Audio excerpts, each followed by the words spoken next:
This is the Patrick Alexander Podcast. Welcome to your upgrade. Thank you for tuning in. If you are new to this particular podcast, the Patrick Alexander Podcast, basically these conversations are about what happens when people stop outsourcing their health, their body, and their life, and they start taking responsibility for how they live. Today on the podcast, I'm joined by Paul Dollar. Paul, welcome to the show. Thank you, sir. Right, before we go into your particular health journey, I want to tell people what you're doing for a living because it could give a very important context here. So you work as a guide for great white shark cage diving off the coast of San Francisco. And for people who can't quite picture that world, which I believe could be quite a few out there, what does a normal day look like for you when you're out there on the water with great whites? Well, yeah, I mean, we only have a 2-month permit, so I only get to do this for 2 months of the year. Unfortunately, I'd love to do it year round, but basically we have a crew of 5 people roughly, and usually about 12 or 13 guests. We take a big sailboat. We have a 74-foot sailboat, 22 meters or whatever. It's a full day. We're on the boat at 5 in the morning. We don't get off until 9 at night. The guests are on for 12 hours. It's a 4-hour trip out, 4 hours there, 4 hours back.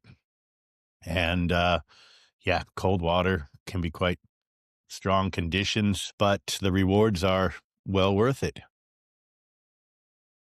Amazing. When you spend so much time around animals that are perfectly adapted to their environment, I believe like sharks have been around for what, like 350 million years or something in the current state. They haven't evolved for that long. I might be a few years off, but that's kind of what I've heard. If they're so perfectly adapted to their environment, did it make you ever think differently about humans and how we live?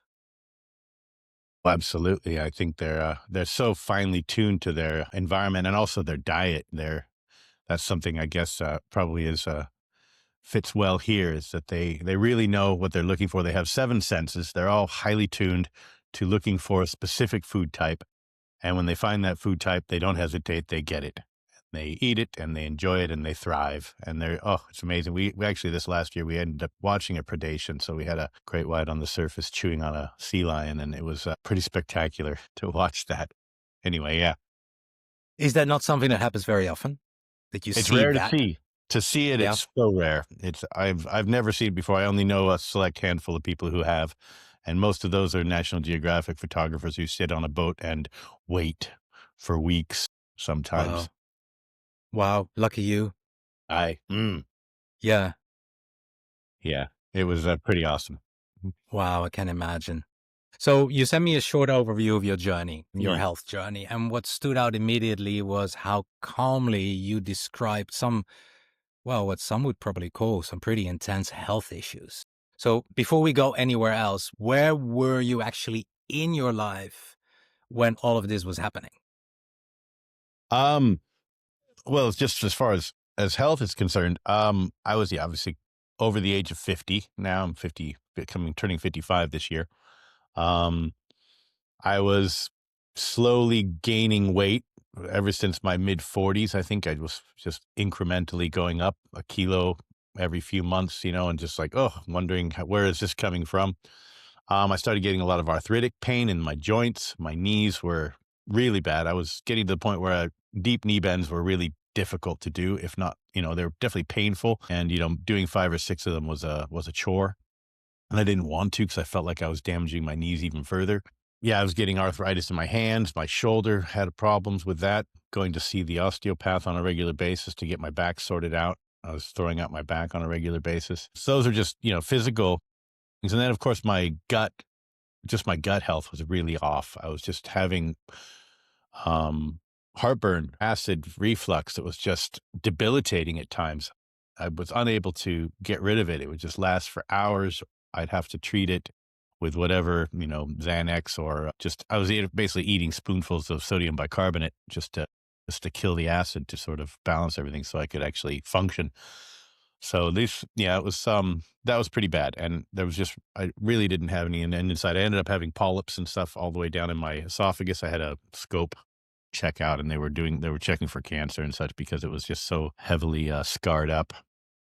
And yeah, food getting caught when I was trying to swallow my food would get stuck, and I'd be gagging and have to sometimes stick my finger down my throat or drink water to try and force it down. So yeah, that's not pretty. It was not a good trajectory, and it was getting worse. So I really was struggling with lots of different issues in that realm. How long had that been going on for before you started making a life change, basically? Well, I think it'd been developing since probably my 30s, my late 30s maybe, but it was just slowly and incrementally. So it wasn't enough to really trigger a big shift. I was just saying, oh, this is annoying, it's getting annoying. And then it just got more and more annoying. And then after a while, you start living with it. You're like thinking this is the new normal. And I don't know. I've always known that diet was a problem, and I've tried different diets, and I've had some success with different diets, I guess you could say, but none of them really lasted, and none of them gave me the impetus to continue. I'd 3, 4, 5 months maximum is all I would ever be able to manage with that kind of stuff. But it never solved the problem. It just hit it at times. The diets that you were following, were you following them in order to get rid of all these issues, or what was the thought behind following these diets? I think the incremental weight gain, trying to get back in shape a bit, was unimpeded. Obviously, I was not liking the way I looked, and the way I felt and how heavy I felt. And then definitely the acid as well was a major factor in sort of seeking these things out. So I think there was one diet it was called the plant paradox. I don't know if you've heard of it or not. It's talking about lectins and different issues with certain vegetables, like especially nightshades, tomatoes and peppers and things like this. And knocking those out did help quite a lot, taking those out of the diet. But then they advocated a very tiny amount of meat per week and high vegetable content and high fiber content. And that wasn't helping because I was still eating all the carbohydrates and all the sugars and things like this. And I was still getting those cravings. So it had some benefits, but it didn't solve all the issues for sure. Yeah, so like the issues you were talking about with your joints or your shoulder, you said, but also your knees, did that get resolved on any of these diets that you did? No, all those things kept getting progressively worse. So I wasn't solving the problems. I guess, at some stage you start to think to yourself, this is just the way you get when you get older, you start declining at this incredibly fast speed. I've had, couple family members. My sister just gone through breast cancer.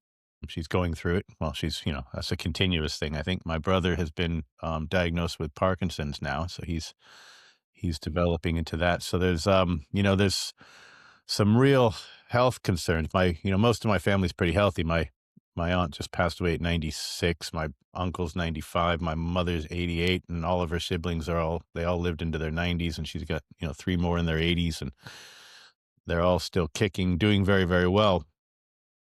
And so the genetics aren't necessarily, my father's side also was fairly long lived. So the genetics aren't the issue really, it's some. Yeah, exactly. We'll talk about that in a moment, I guess. When just besides these diets you've been following, trying to kind of solve your health issues at the time, taking those aside, what was a normal day of eating? What did that look like for you back then, and how did it make you feel, like physically, mentally, emotionally? Oh God. I mean, I think I wouldn't say I had any sort of consistent diet at all. I would be all over the place in a sense. Cause I mean, I I would probably spend a lot of time looking for food and thinking about it. So I would be sort of considering what I'm going to have for lunch. And I'd have to go run some errands or something. And I'd be driving down the road and I'd be thinking to myself, God, I'm hungry. And I'd be looking at all these places on the road, fast food places and all these things and thinking that's a bad decision. I'm not going to do that. But I was kind of constantly, thinking about what to get, I got to get some food. I got to get something. And then ultimately I'd run out of time and I'd have to make a bad decision. So I just grab something quick and stuff it in my face and go. And that's what I remember of my journey before. That's sort of my life at that time. I was just constantly going from, yeah, I don't know, bad decision to bad decision. And then I'd say, I'd eat well for a few days and then I'd make another bad decision. And, eat well in the sense of following the 4 food groups, have my grains and my milk and my eggs and cheese and whatever, or cheese, sorry, and all these things that have been forced on us for the 4 food groups to eat, and my tiny little bit of meat, because that was bad, Yeah, I know exactly what you mean. even though I craved the meat. I loved meat. It's amazing. Huh? Yes. Yeah. What you mentioned also that when you sent me your little write up before the show, that there was a lot of noise about nutrition. So was there any way that this noise affected your trust in yourself? Oh, absolutely. I think, I remember there was a period of time where I just said, "Yeah, I'm just going to trust my body to eat what I want to eat." And I would say, or eat what my body needs, I guess. So just listen to my body and think to myself, what really does my body need right now? But even that, I would be second guessing myself, because I'd think, myself, I'd really like to have that steak. But my body or my mind was saying, well, but there's no grains, there's no fiber, there's this and that, and you're going to get scurvy and all these things, I remember that when I first started on this diet, all these people going, "Oh my God, you're going to die of scurvy." I was like, oh God. But so that's just so much noise about that. And everybody still to this day, people, I just stopped talking about it to people. I don't mention it to people, because there's going to be some of this just like complete misconceptions about what life really is and what food values are in meat. And yeah, it's pretty funny, but just the whole training growing up and such is just always barking in the back of my head, thinking to myself, "Oh my God, but you need this, you need that." And it's just, yeah, I've proven it in the last year and a half that I don't need all that shit. Yeah, exactly. I'd love to talk about that in a moment. I'm just still trying to kind of figure out the poll before this all happened, before the transition, because once the transition started to happen, I'm sure it was all just rainbows and butterflies. Well, yeah, I mean, like you say, there was just noise. There's just so much noise out there. Everybody's got a new diet and a new idea and a new concept of what's going to be the next thing. And I think a lot of people look at the carnivore diet like that as well. And so it's tough to know until you actually, test it out and do it, what you're going to find. And that was the other thing with the others as well. There's like, I remember, like, specifically for the plant paradox, there was this list of foods that were allowed and this list of foods that weren't allowed. And then you had to keep this, 700 things in your mind at all times. And you'd be out looking at stuff on the menu and you'd be going, oh no, that, yet no, just give me something shit. I don't care. I just need to eat. How long did you stay on those diets? Because the way you explain it now to me, if there's these massive lists, I've never been on anything like this. So for me, it's hard to comprehend from a personal experience point of view. But when you've been on a diet like that, and there's so many restrictions, like you said, you go out, you got this list of things you can eat, you got this list of things you can't eat. How long do you stay on such a diet? I mean, how strong? Maybe what I'm trying to ask is, like, when does the willpower stop? Because it starts with willpower. You're trying to look for a solution for the ailments, for your weight, for whatever you're dealing with. But then at a certain point, it's probably not willpower anymore, because you're dealing with these lists, what you can eat, what you can't eat. What was this period of time that you would manage to stick to a diet and eventually say, I just, whatever, I'm quitting this? Well, I think if anybody's truly honest, it probably lasts about a week. Ah, yeah, okay. In reality, I think, if you have good willpower and you're really focused on it and you really are suffering from some health issues that you're worried about, you can, dig into it quite a bit longer. But I think for me, it was maybe a month and a half of fairly strict with a couple little cheats. And then, as you cheat, or as that's what it's called in those diets, cheating, which is ridiculous.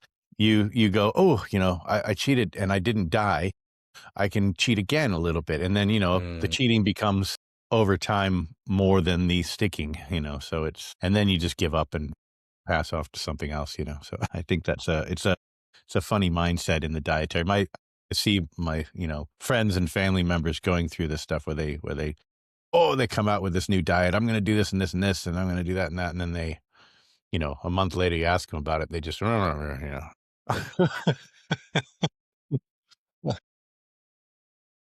Well, I guess you got compassion for them, right? Because you've done it yourself. Yeah, no, for sure. Absolutely. No, I think it's just the way they're designed, those diets. Like you say, they're just so restrictive in one way, but also just so many different factors that are just, it's just so hard to keep it all in your mind and to stick to it. It's impossible to stick to it.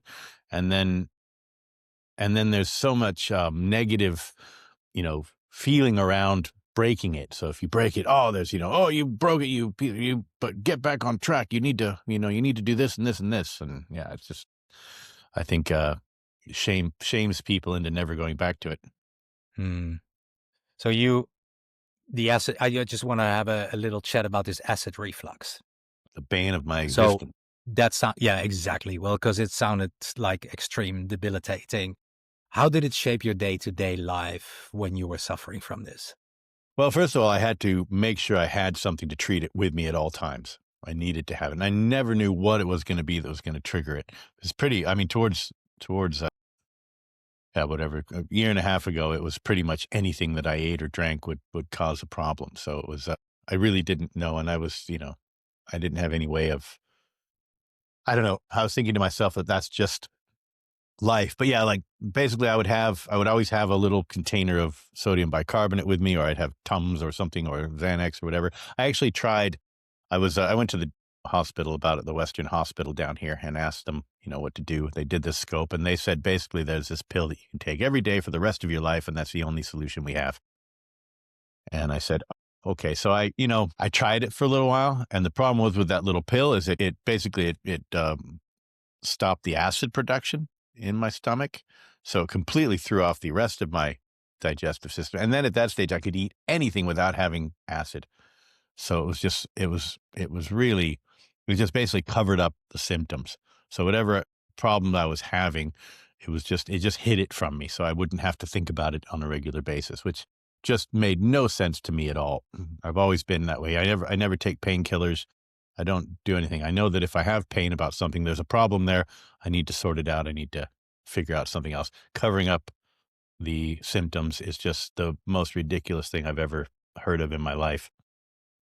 So that it didn't work. It worked. It worked amazingly, but it wasn't solving the problem, what was at the root of it. So I immediately got off of those. It took about 3 months of just really, really double acid production to get away from it, just to sort of, to whatever you say, go through the withdrawals, I guess, from using that drug. And then I was able to sort of start, trying, exclusionary diets and whatever else to try and get back to it. But yeah, it was basically part of my life every day. If I ate past a certain time, I wouldn't be able to sleep unless I treated it. I'd wake up in the middle of the night and have to go and treat it in the middle of the night and go back to bed. And it would last hours, sometimes 3, 4, 5 hours if I didn't have something to treat it. And it was just, super painful. It burns all the way up. Yeah, it's no fun. I don't wish that hell on anybody.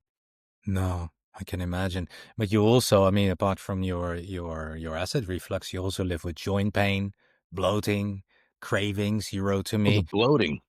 Yeah. All right, go for it. I haven't even asked my question, please. Oh yeah, the bloating. Jesus Christ, that's so funny. It's these things that are in the past that I don't think about anymore. Bloating. God, that was like a regular meal thing. Fucking hell, I remember that when I was growing up. As a teenager, 20 years old or whatever, I could stuff down this massive pizza. No problem at all. I would feel bloated and I would feel uncomfortable a little bit, but I could eat it. And I was just eating like crazy, and I kept those eating habits all the way through my years. I would just I would order 2 meals because I thought I needed it. It was just craziness. But then this that really uncomfortable feeling of just being, can't move afterwards, or just feeling bloated and heavy, and that's in my past, man. I don't even think about that anymore. It's crazy.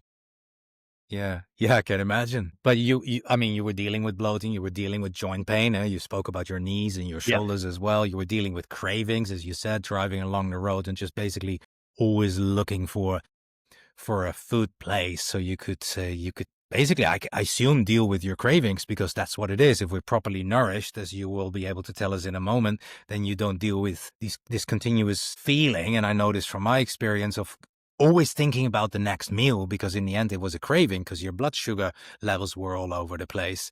But when you were dealing with all of these things, did you see them as connected at the time, or did you see them as separate problems you had in your body? A good question. Absolutely disconnected. I had no idea that they were all related. So it was, yeah, no, for sure. That was one of the biggest revelations, I think, over the last year and a half. Just, yeah, how interconnected everything was. And I've now maybe ascribed it to probably too many things. So I think, Give us the most ridiculous one. oh, I don't know. I can't think of anything right now, but I just know that I'm, every time I have a twinge or this or that, I go, huh, it was worse a year and a half ago, wasn't it? I don't So maybe I've gone a little overboard, but no, I think, yeah, the interconnect, that was one of the biggest revelations, was how interconnected everything was in that regard, that all these things sort of had a common source. And I think I knew that. I think even back then, I've always, as mentioned to you when we first chatted about this, year and a half ago or whatever it was, um, I always knew there was something dietary connecting these things. I just didn't know it was the same thing. And again, it's probably also true that it's hard to draw a line between them all, because there wasn't any clear experience that I'd had in the past on different diets that had connected them all. So, Yeah. Yeah. and of course, modern medicine doesn't connect anything either. So they all say this takes this drug, that takes that drug, that you need this drug for that and this, and then if it all mixes up and has a problem, then we have this drug to solve that overlapping problem. Yeah. Yeah, and that's why you got these doctors that treat your arms, and the doctors who treat your belly, and doctor who treat your head, and they're all kind of separate, right? So you go to, I'm sure you saw a different doctor for your acid reflux than that you might have gone to see for your knees, because Yep, they're all working absolutely. separately, just like medicine. Yeah, you just mentioned when we spoke a year and a half ago, and I think this is a good moment to tell people as well who are watching and listening, is that you and I, we actually worked together. Yeah, it's almost a year and a half ago, like well over a year ago. We worked together on a pilot program that I ran at the time. And I was just starting this whole coaching business, and I discovered Carnivore about a year and a half before. And I was so enthusiastic about it that we've known each other for a long time. I reached out to you, among others, and you signed up for this pilot program. So I just want to put that out there for those who are listening who don't realize that we actually knew each other. And you were one of the people I'd love to have on this show, because I think you made such an amazing transformation as well. Mm. During the program and after the program. So, well, you know what? That's maybe a nice little segue going into the whole carnivore. When you came across the idea of carnivore, basically, was there anything that made you feel different about it than the other programs you tried? Or were you more like, well, you know what? Let's just give it a try. I've tried everything. Let's try something new. Hopefully that will solve my issues.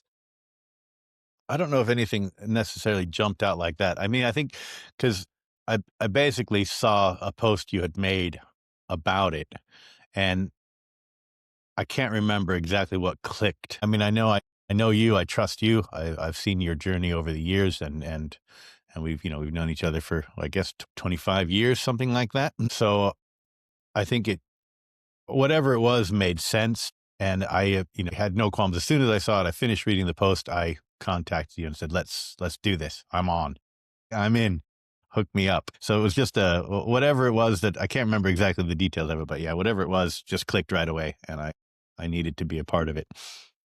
You didn't do any research before. You didn't look into it first. Not really. You just signed up. You just wholeheartedly trusted me. In a sense, yeah. I mean, I've seen keto, I've seen all these different things, and I love my steak. So, and I've always known, I guess, in a sense that well, I've not always known, but I've become aware of the false narrative around, heart disease and such like this being caused by fat and meat, which is just absolutely false. And I've known that for a long time. But I think having it spelled out in front of me in a clear format was the clicker. So it just clicked in my mind, and I said, yes, I got to try this out and see what's going on. Yeah, amazing. What surprised you the most in the first few weeks? Not like the dramatic big stuff, but even the subtle changes that you went through. I don't know. I think I transitioned it quite slowly because as soon as we chatted, it was something like a month before we started the program with the rest of the guys. And so I started transitioning right away. I remember asking you a few questions about different things and like processed meats and salamis and things like this. And I was, slowly. So I slowly went into the process. I didn't suffer like a keto flu or anything like this. I didn't have a big transition, but I think it just the biggest change was just simplifying the way I lived my life. I think over the month or so building up to it, I just simplified what was in my fridge, the different things that I had around and the things that I was looking for in a meal. So I had a list that was 5 or 10 items long, and that was it. And over the time it went down to 9, 8, 7 and whatever. And so it was I didn't have this list of 700 ingredients in my list that I had to hold on to. So it just simplified everything. And that was the biggest probably revelation in the beginning of just how simple it was. Yeah. What was the first dramatic, let's call it dramatic, big change that you started to notice once you got onto the carnivore diet? I think weight loss happened pretty quickly. I think over a few months, I lost like 12 kilos or something like that. 10, 12 kilos, 10. I think after the first few weeks, the cravings going away and the bloating immediately. Obviously, the bloating stopped as soon as I started eating clean. The bloating went away. Yeah, I mean, God, I think it's hard to know what the key was because everything sort of happened all at once. So it was such a quick transition as well. I mean, a few things like the acid took a little bit more time to sort of calm down, and the weight loss obviously happened over a few months. Yeah, and then I think probably midway, the arthritic joints and stuff like that started calming down pretty quickly as well. Tell me all about it. Yeah, I mean, what's to say really? I mean, obviously we were working out as part of the program, so I didn't start that, and I started a little bit, but I mean, I've always been very active and such, so I was always moving on a regular basis in my work and in my daily routine. So I don't know, there wasn't a big jump really in activity, I think. But the strength that I started gaining from that activity was pretty substantial. I think if I look at all the different factors over the 3 months or so, I probably lost 15 kilos of fat and gained about 5 kilos of muscle. Yeah. And it wasn't from doing extreme activities, anything much more than I was doing. We were doing like a regular thing a couple times a week, 2 or 3, 4 times a week, whatever it was. But it was 20 minutes, half an hour of activity on top of the activity I was doing already, which was pretty substantial. And I just gained a lot of strength. Yeah, it was really wild how much strength. And I thought that was gone forever, that I was never going to get that back. And also the definition, over time, we had these photographs we did on a regular basis of sort of, we took photographs of the same position every week or so, was it, or every couple of weeks. And you could just see my belly going away, this beer gut that I figured was, a life partner. And, you know, looking in I don't know, it's kind of cliche, but all the guys going to the gym and flexing in the mirror. I understand why they do it now. Maybe they looked like I did, and now they're just admiring what they found again. I shall not question them anymore. So how Yeah. was transitioning into a carnivore diet? I mean, you've said a few times that you really enjoy meat. That, of course, helps. But a lot of people see it as extremely restrictive. You're just eating meat. A lot of people, they love their carbs. There must be some kind of issue with carb cravings that slowly disappears. People find it hard when they say they find it hard. It's not my experience, but when they're out on a party or they're traveling or they're going to a restaurant, people say it's limited. What is your experience here? Because by the sounds of it, if you have if you have two lists of 700, I'm just using the same number, 700 of green foods and red foods that you can have, that sounds limiting to me. But how was it for you to start a pure meat-based diet? Well, I think, like I've said many times, the simplicity. It is so simple because on any menu in any restaurant, you can find something to eat, and it's not crazy. I mean, if you go to a burger place, you just order it without the bun. And then, you pick the tomatoes off if you have to, whatever. You get a meal. If they say, "Oh, you want fries with that?" You say, "No, you got a salad or something like that, or fruit or whatever." You can have something if you really want to have more. Or if you have to take the side, you can always get something that you maybe don't eat all of it, or you just have a little nibble. I mean, I don't not eat fruit. I think fruit is fine in small amounts. I eat some. I have some blueberries. Like I said, I'll eat some pineapple, whatever. So there's always something to find. So I didn't find it to be restrictive at all, really, in that sense. I'm not a snob, so when I go to somebody's house and they offer me something to eat, if it's cake, I say definitely no. If it's totally bread based, I just say, I'm just, I'm okay.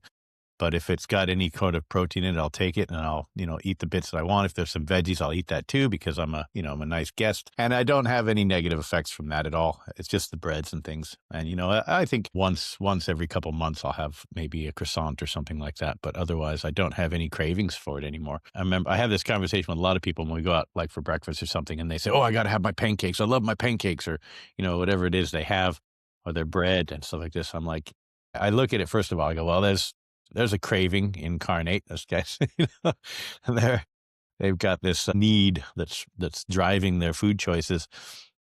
And I have no interest in it whatsoever. And if they don't eat the last piece of bacon, I'll take it.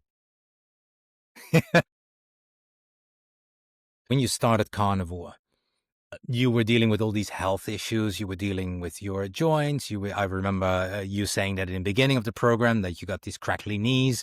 Part of the program, of course, of the workouts was doing squats. Of course, you use your shoulders as well.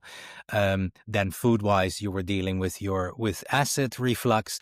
How long into being Carnivore did these problems pretty much disappear? And was the joint pain not a problem anymore for workouts? Was the acid reflux not a problem anymore for your diet, for your eating, for your daily life, or even your nights, like you said? Yeah, no, I think like you say, the bloating and direct, cravings and things like this went away pretty quickly. So that was within a few weeks, I think, probably. I think the first month, like I said, I was slowly transitioning down, so that didn't go. But once we went full carnivore and I was eating really, because I mean, the first bit of the program, we were very restrictive. So we had, we were, it was only meat and it was only red meat. Trying to do that, I think that cleaned up, the bloating and the cravings right away, fairly quickly. The arthritic pain took a little bit longer. I think probably maybe a month or so before that started really noticeably going away, to the point where, yeah, I mean, I remember having these sort of deep knee bend competitions. The guys were like doing 1,000 deep knee bends, and I thought I would never get there. And I was doing 200 or something like this. And I was like, holy shit. And my knees weren't, they were crackling and popping because I've had a lot of knee injuries, but they weren't painful. And I was having, yeah, no problems at all succeeding in doing. And whereas like I said at the beginning of the program, 2 or 3 knee bends, I'd have pain and be really miserable. And I remember my doctor saying, "Oh, that's just it. Arthritis, in 5 years, we'll replace it." And that's about it. Nothing to do. No injections or anything. We might, if it gets really painful, we'll inject some cortisone in there. But yeah, no, it was wild. So that all went away pretty quickly. I think the strength, I noticed strength coming in probably midway through as well. Quite a lot more strength, just physically. Shoulder, I didn't even notice. It just went away. I didn't even have any problems with it after. I didn't really mark when it happened. One day I just went, the hell? What happened to that that pain in my shoulder? Yeah, so that was those things developed pretty quickly, I think, yeah. Did you ever go back to doctors that knew you from before, the pull before, and now the pull after, and told them what you did in order to resolve all these issues? Yeah, I changed doctors sort of not long before this. I changed to an osteopath I basically have a health plan here, which, gives me, I have to choose a doctor from a big list of doctors. I had a doctor before, they moved on to a different position or something. So I had to choose a new doctor. So I decided to go for an osteopath, thinking that the American osteopath was similar to a European one. Not No. true. No, Right. not at all. I think they're even less educated and more stupid in many ways. I hope he's not watching this because Well, I don't really care, actually. Maybe he needs to know. But yeah, I remember we were talking about blood work when I went and had, obviously my cholesterol level went up. All my other markers got better, but my cholesterol level went up. Yeah. And so we had a historical data. So he was able to look at my historical blood tests and go, and he flew red flags and started throwing statin, whatever prescriptions at me, saying I needed to go get statins and get on statins immediately, and that this was a big problem. And I remember we chatting about that. And I asked him for some blood work to say, well, let's look at like inflammation and things like that. I wanted to get a CRP test, and he refused it outright. After 5 or 6 back and forth conversations, he refused to give me one of these tests. It didn't fit their playbook at the hospital. So I ended up going when I was in Hungary, and I went and had some blood work done, and I got the inflammation test done there, and it came back shining results. And I sent it to him. I haven't heard from him since, so he's never responded to that. I guess he couldn't read Hungarian or whatever. I couldn't translate it. I don't know, with all the I think he's just a sore loser. I think so. I have no idea. I think he's a sore loser. I just sent him back the test results saying, here's my blood work from Hungary with the CRP test, and it looks really good to me. I'm not worried about it. So thank you, but you can withdraw the statin prescription. I'm not gonna fulfill it. And I haven't heard anything from him. So, but I have been working. Better answer to your question. I've been working with an osteopath here, which is a European trained osteopath. She's absolutely amazing, and I've been seeing her for a couple of years. So she saw me before and after. So yeah, I think, every time I went in for a treatment for whatever, for back or neck or whatever issues I was having, she would comment constantly on, wow, your body structure is changing, your muscle mass is increasing, these kind of things. And she was intimately, I guess, in tune with my structure and the way that I was living my life. And she commented every time on how I was just generally getting healthier and stronger and all these things. So it was, it was nice getting that from her, because she's very, very in tune, very, very, empathetic person. So it was, clear that my body was changing for the better. I trust she's a carnivore now as well. She's always done that kind of thing. She's not a full, but she's definitely not a vegetarian or a vegan or anything. She's a strong, strong person. Very strong. Yeah. But yeah, chatting with her a lot about it, we had a lot of parallels and such, and she was totally on board with what I was doing, and she's just totally supportive. And yeah, she knows she's a good egg. Beautiful. Yeah. So with these people around, because I'm sure you must have had friends around you skeptical, not only just a doctor, because the way they're trained, of course, they're allergic to cholesterol. I hear a lot of people who resolve a lifetime of chronic illnesses, and there's some crazy stories out there. And yet when they tell people that they're doing this through a meat-only diet, they get thrown all these preconceptions to them, like, yeah, but you're going to die of this, or this is bad. They don't even look at the person and say like, wow, that's amazing. They have all these comments. Did you have that as well? Even though people saw you trimming down, you're not having all these physical issues anymore that were debilitating, were there still people saying like, yeah, but Paul, you shouldn't be doing this. This is bad for you. Yes. Yes. Tell me about it. I mentioned scurvy. That was the funniest one. My mother, my sister, I had so many people coming to me and saying, you need to eat your fresh fruits because you're going to get scurvy. You're going to die of scurvy. You're going to be a 1800s or 1700s sailor and die of scurvy.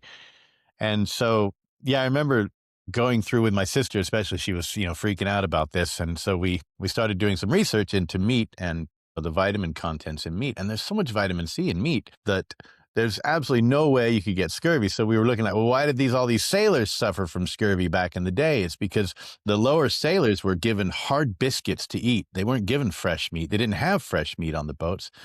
They didn't have anything like that. And any kind of fresh foods or stuff like that was reserved for the captain and the first mate and the officers. Those guys never got scurvy. It was only the common sailor that got it. So it was because they didn't have any meat on the boats. And they weren't given the prime cuts of fish or whatever, so they were basically living on hard biscuits and brandy, and that was their life. So yeah, no, scurvy, once we cleared that out, and I remember those family members, My mother's still not. She's still, still. I just don't talk to her about it anymore because she gets all up in arms and worked up about it. But then she grew up in England after the war, so she was in rationing. So they only had a certain amount of food, and they only got a little bit of lard. So the government had to sort of push the low fat diet because that's all they had. So I don't Yeah. know. Yeah, no, I think I see it a lot. It's still with people, they're always looking at, but then, after a while they have seen me. I have changed quite a lot. So they can't ignore the fact that I have changed and that I'm healthier, that I have a much more consistent energy level, that I'm just, yeah, and I'm running around jumping and climbing trees and whatever else, things that I wasn't doing 2 years ago. So they have to accept that it works. Yeah. Have you inspired other people to follow the same path? I have. I think, yeah, I think I've inspired people definitely to at least cut out their carbs or cut down their carb intake, their carbs and sugars. I think so, like you say, so people are so addicted to it. They're so driven by this craving for carbs that it's so hard for them to imagine removing cake or chocolate or candies or whatever it is from their life, that they put this hard no on that, a hard line of no, I can't do that. I've got like a guy I work with regularly. He's, type 2 diabetes and really other than that, he's pretty healthy, I guess you could say, but he's just got to have that sugar and that the bread and the carbs and the pancakes. And I keep talking to him about it. It's like, if you could probably solve your diabetes if you, or probably at least, put it in remission or whatever, just by cutting out those pancakes in the morning. And he can't imagine that. He's thinking about it. You can see that he's looking at his pancakes now going, are you the one causing me the problems? Yes, you are. Yes, you are. But yeah, no, I think my family, my sister who's just gone through breast cancer is now looking at this a little bit more a little bit more seriously. I've been feeding my brother who's been diagnosed with Parkinson's a little bit of this. So he's starting to look at it a little bit more seriously as well. And my brother, Justin, yeah, my older brother or my other brother, he's almost completely in the carnivore diet now also. So and I think he's feeling a lot better for it and starting to really realize the benefits. So, and then, yeah, friends and such like that, they're all, yeah, I think everybody's starting to look at it a little bit more seriously now because of Yeah. watching my transition and seeing how I've been with it now for like, a year and a half now, and I'm still going strong. So, and still Yeah, tell me improving. about that. Like the year and a half, because it's very easy to fall off diets. And I'm Yes. sure for a lot of people, it's easy to fall off carnivore diets, not because it's carnivore, but because once you start eating carbs again, vast majority of people, once you've been an addict to something, you should never touch it again. If you do it, it's a slippery slope. So I guess a lot of people, once they feel so strong in their carnivore journey, like I can have some carbs, or Christmas comes around, or a birthday, or whatever celebration. So I see people falling off it, if you wish, and just succumbing to the addiction diet, basically. Now you are pretty much a year and a half later. Where are you at, and how come you're still going strong? Well, I think, as I've mentioned, simplicity. It's just Right. freaking simple. I go shopping. I go straight to the meat counter. I stop at a couple other strategic locations in the store. I don't even look at anything else, and I go out. I'm done. Um, I stock my fridge. It looks the same all the time. And that's one thing people talk to me about. It's like, oh, how boring is that? Just doing the same thing. I say, it's not boring at all. It's not boring at all. Trust me. I absolutely love it. I do mix it up a little bit. I cut the meat slightly differently at a different angle. I don't, um, but that's one main thing, the simplicity. And then the cravings. I think that was the biggest revelation for sticking to the diet is knowing that the cravings are a result of the food. It's not my need for it. It's the food needing me or needing me to eat it, I guess, something like that. So if I do, like I said, if I have a croissant or something like that, the next day I'm driving down the road and I'm thinking to myself, I should go get another one of those. And I think, oh, nope, that's the craving. That's just that need. And it's easy just to shut it off then and continue on down the road because I know that that's the croissant calling me. It's not me needing the croissant. Yeah. So that's fairly easy in that sense. And then, I think, Yeah, I don't know. I've always been a very simple person, so I think, or at least simple lifestyle. So it just fits perfectly with my life. So everything that I do works very well around it because yeah, it's no stress. There's no layers. There's no 700 ingredients. And I don't have to, yeah, I don't have to have the, whatever, all the lobbying companies in my ear telling me what's best and what's not. I know I shut all that noise out and I just, focus on what I do. And yeah, the evidence it is self-evident what is working.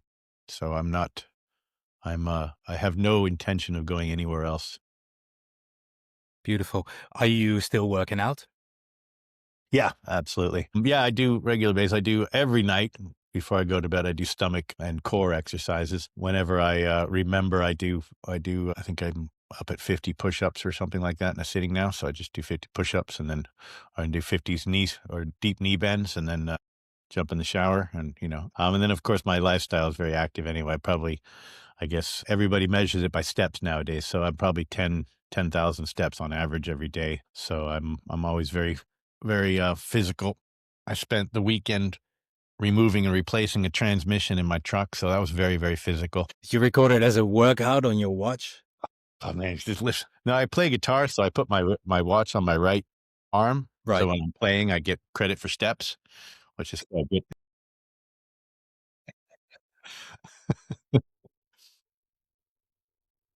Amazing. But yeah, no, I think the workout is something I don't do. I don't know. We did something with an app that was quite interesting. I learned a lot from that, and I use a lot of the exercises that I learned in there. But I kind of do it on my own cadence now. So if I just have 5 minutes free, I drop and do 50 push-ups or whatever. And it's I think when I first started, it was like 15 push-ups was my max. I couldn't do them. It was, like, so hard. Now it's, like, 50 push-ups. I just bang them out and In last one go? oh, yeah. That's impressive. It is. It's freaking impressive. I It is. impressed the hell out of myself. Wow, absolutely. I Yeah. So if you had to explain the changes to someone who is skeptical, and we all come across them, what would you point to first? I think probably the cravings. I think that's probably the thing that drives people away from this mostly, Yeah. and the thing that keeps them from doing or from, completing or staying with something is just these freaking cravings that are always lingering at the back of the mind. So, yeah, I think that's probably the biggest, um, I guess, barrier to doing this is they can't imagine a life without these things because their mind is constantly asking them for it. So yeah, that's number one probably. Once that's gone, then the rest of it's freaking easy. Yeah.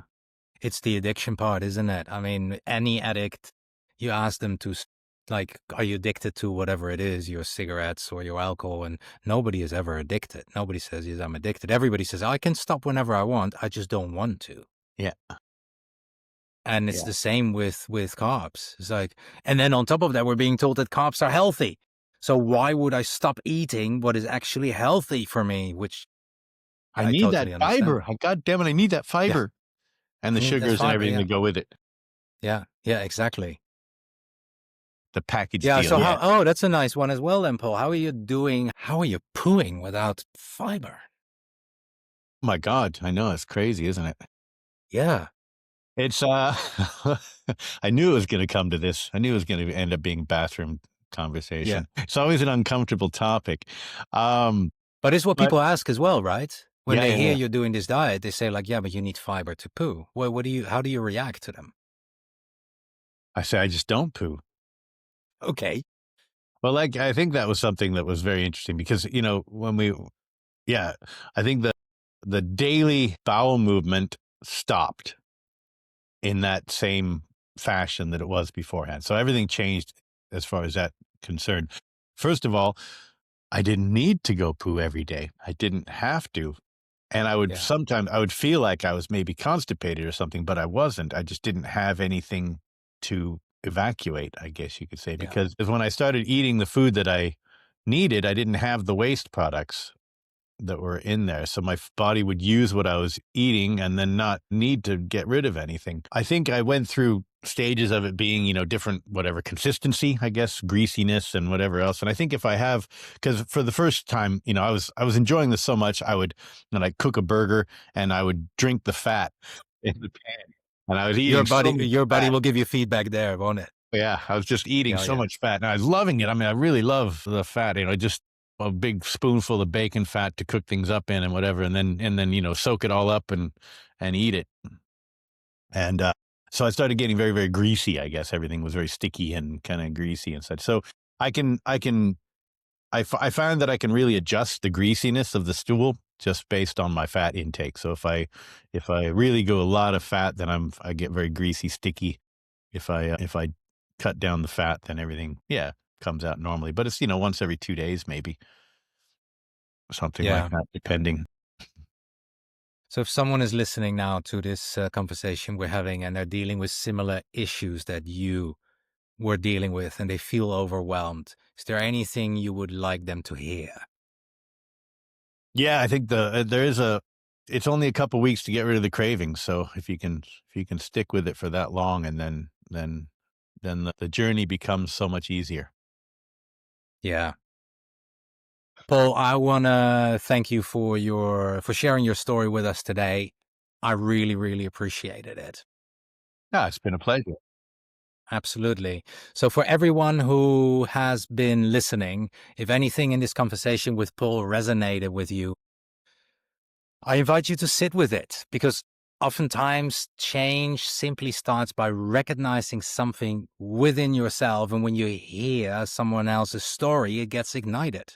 And perhaps there's somebody dear in your life who you could think of, maybe like what Paul said, helping his brother out who seems on his way to a carnivore transition. So if you got somebody who is dear in your life and you think they can benefit from his story, just share this podcast, this video with them, because sometimes it's really all that is needed is just that little share of a story, of a similar story, to just make this very first important step. So yeah, Paul, thank you very much once again for sharing, and keep me posted on your carnivore journey.